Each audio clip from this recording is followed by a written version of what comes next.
They say you should never answer a knock after midnight, especially not in Ghana. I didn't believe them. I was wrong. What I saw that night, I can't ever forget it. This is the story of the Midnight Caller, and it's a story I almost didn't live to tell. The harmattan winds, dry and dusty, swept across the Ghanaian village of Akasi, carrying whispers of ancient tales. Old Nana Abena, her face etched with the wisdom of years, often gathered the children under the shade of the baobab tree. Her stories, filled with spirits and magic, sent shivers down their spines, yet they begged for more. One tale, however, was always delivered with a chilling seriousness, the story of the Midnight Caller. Never, she'd croak, her voice raspy, never answer a knock after midnight, for the one who calls at that hour is not of this world, and their intentions are never good.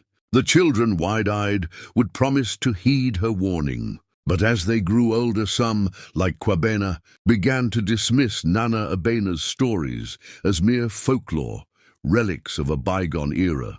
Kwabena, a bright and inquisitive teenager, believed in logic and science, not spirits and superstitions. He found Nana Abena's warnings amusing, a quaint tradition from a time when people feared the unknown. He considered himself too smart, too modern, to fall for such old wives' tales.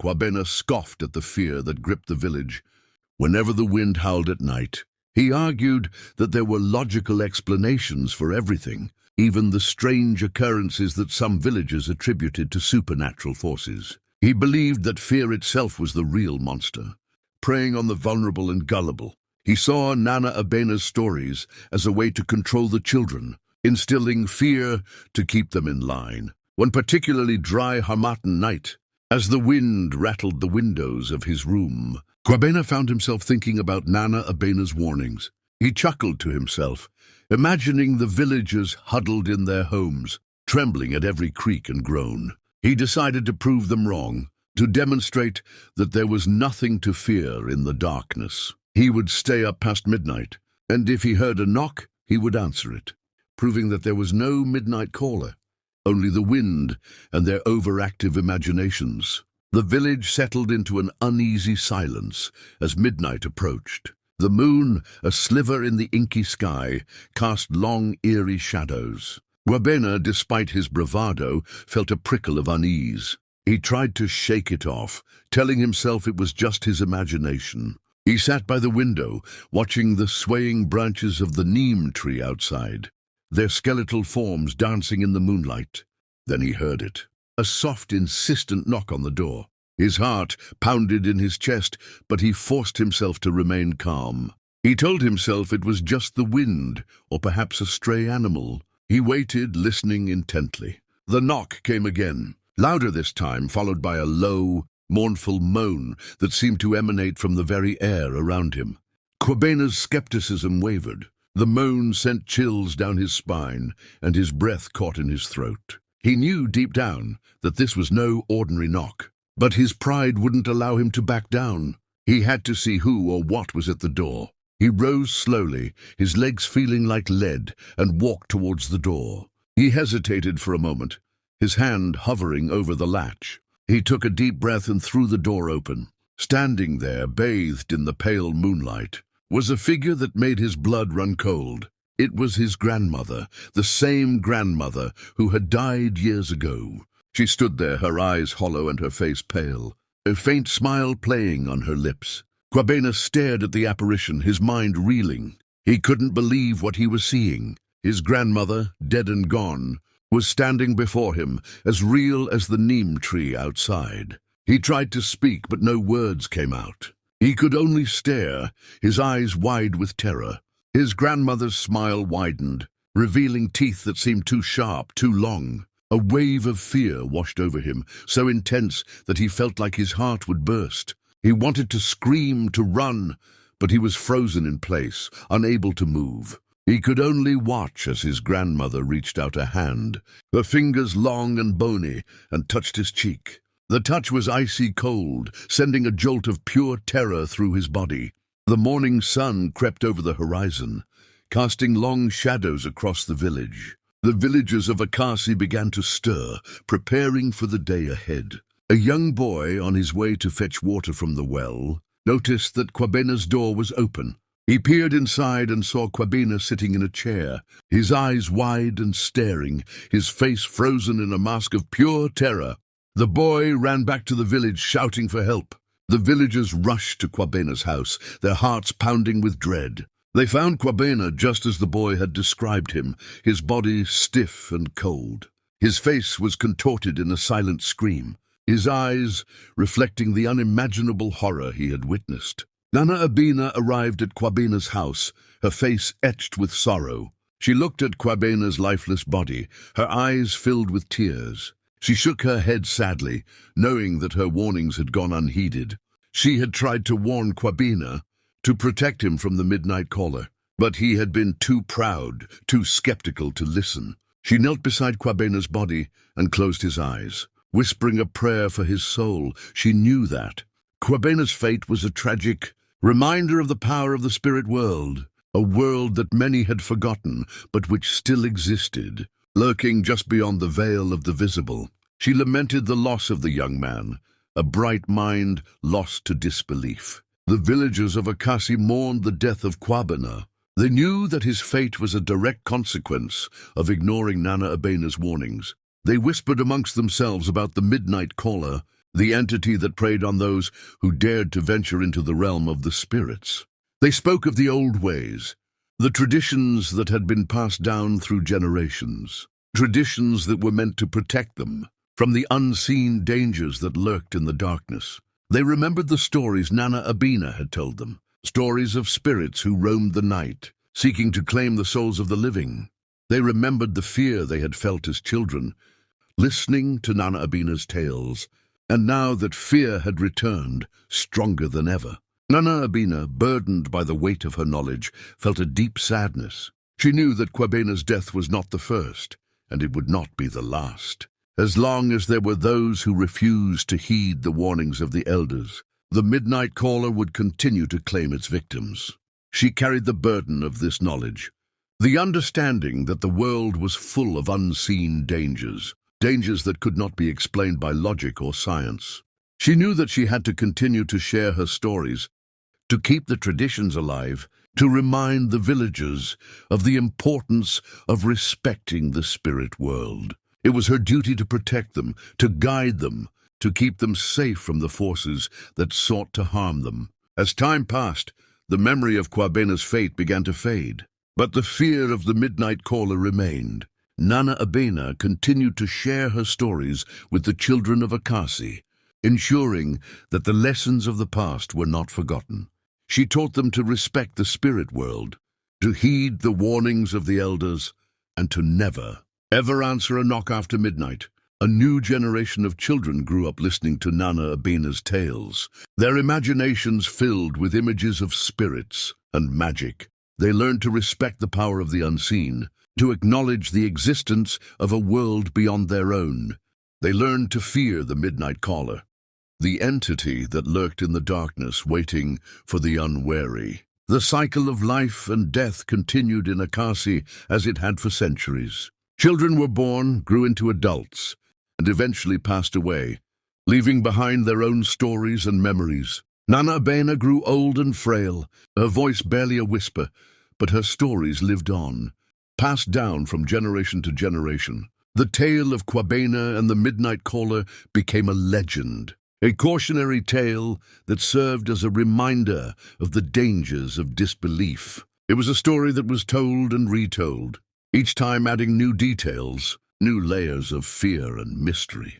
The villagers of Akasi lived in a world where the seen and the unseen intertwined. They believed in the existence of spirits, both benevolent and malevolent, that influenced their lives. They understood that the world was not just what they could see and touch, but also a realm of unseen forces that could impact their destinies. This understanding shaped their traditions, their rituals, and their very way of life. They respected the power of the spirit world, knowing that it was a force to be reckoned with. They knew that certain places, certain times, were more susceptible to spiritual activity. The crossroads at midnight, the depths of the forest, and the hours after darkness fell were all considered gateways to the other realm. It was during these times that the spirits were most likely to manifest, and it was during these times that the villagers were most cautious. The power of belief was a central tenet of their worldview. They believed that their thoughts and actions could influence the spirit world, and that the spirit world could, in turn, influence their lives. This belief gave them a sense of agency, a feeling that they were not merely pawns of fate, but active participants in the cosmic dance of life and death. They understood that fear could attract negative energies, while respect and reverence could appease the spirits. They believed that the stories they told, the traditions they upheld, and the rituals they performed were not just empty gestures, but powerful acts that maintained the balance between the seen and the unseen. These practices were their shield against the darkness, their connection to the ancient wisdom of their ancestors. As the world around Akasi began to change, so too did the village. The allure of modern life, with its promises of progress and convenience, began to seep into the hearts of some villagers, particularly the younger generation.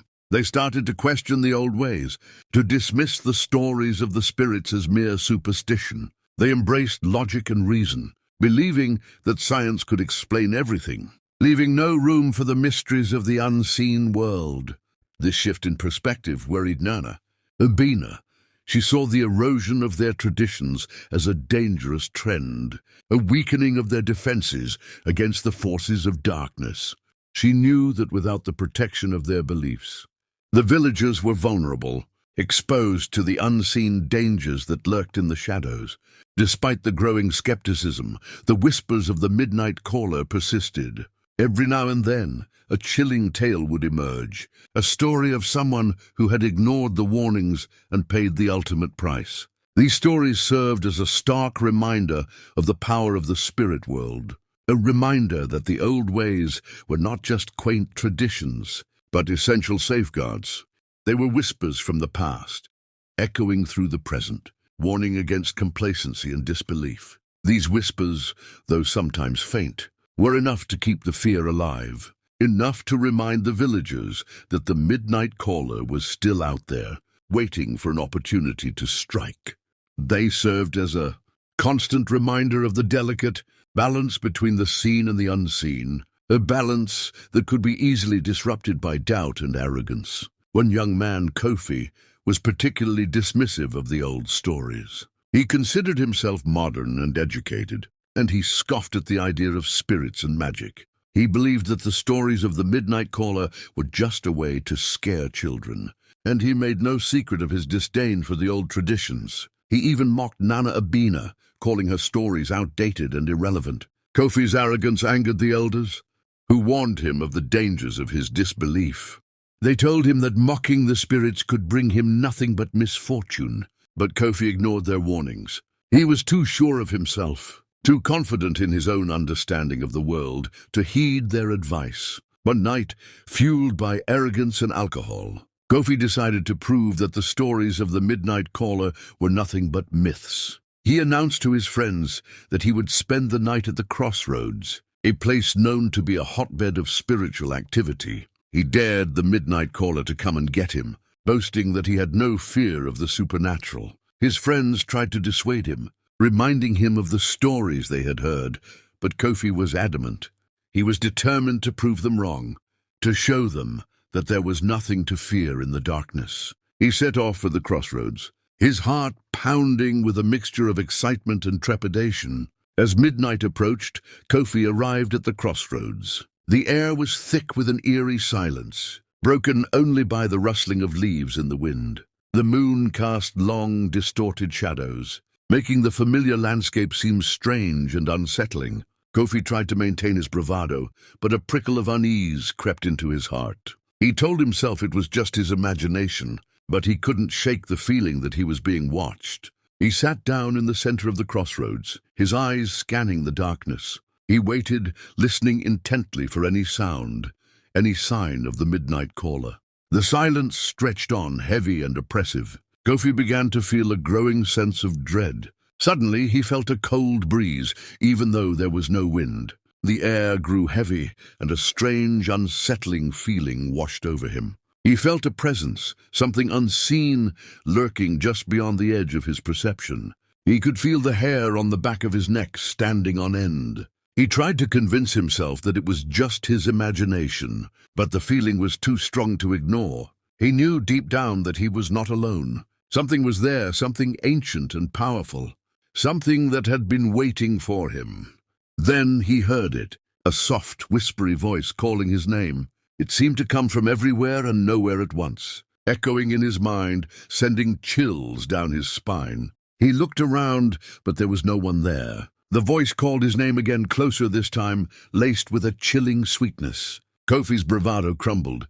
He was no longer trying to prove anything. He was simply trying to survive. He wanted to run, to escape, but he was frozen in place, paralyzed by fear. He knew, with a certainty that chilled him to the bone, that the midnight caller had come for him. The voice whispered his name a third time, and this time it was right beside him, close enough to touch. Kofi felt an icy breath on his neck, and a wave of pure terror washed over him. He couldn't see anything, but he knew that the midnight caller was there, right beside him, reaching out to claim him. He tried to scream, but no sound came out.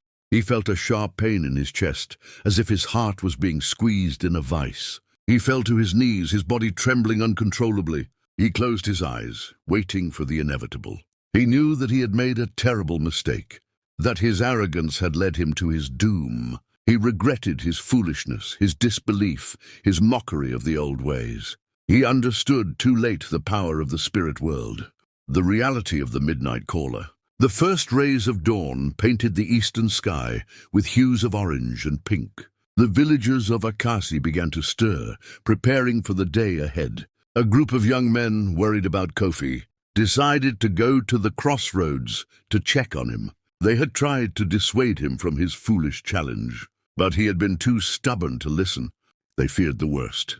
When they arrived at the crossroads, they found Kofi lying on the ground, his body cold and stiff. His face was contorted in a mask of pure terror, his eyes wide and staring, reflecting the horror he had witnessed in the darkness. They knew, without a word, that the midnight caller had claimed another victim. The death of Kofi sent a chill through the village of Akasi. It was a stark reminder of the power of the spirit world, a testament to the dangers of disbelief. The villagers mourned the loss of the young man, knowing that his fate was a consequence of his arrogance and his disregard for the old ways. They understood that Kofi's death was not just a tragedy, but a lesson, a somber reminder of the importance of respecting the unseen forces that shaped their world. Nana Abina, her heart heavy with sorrow, reminded the villagers of the importance of the traditions, the stories, the rituals that had protected them for generations. She emphasized the need to respect the spirit world, to heed the warnings of the elders, and to never, ever answer a knock after midnight. The tale of Kofi and the midnight caller became another chapter in the long history of Akasi. It was a story that was told and retold, a cautionary tale that served as a reminder of the dangers of disbelief. It was a story that instilled fear in the hearts of the children, a fear that kept them safe from the unseen dangers that lurked in the darkness. The legacy of fear, though sometimes seen as negative, was also a form of protection, a way to preserve the traditions and safeguard the community. The story of the midnight caller continued to be passed down through generations, ensuring that the lessons of the past were not forgotten. It was a story that reminded the villagers of Akasi that the world was full of mysteries, that there were forces beyond their understanding, and that respect for the unseen was essential for survival. Years passed, and Nana Abina finally joined her ancestors. Her stories, however, lived on, woven into the fabric of Akasi's culture.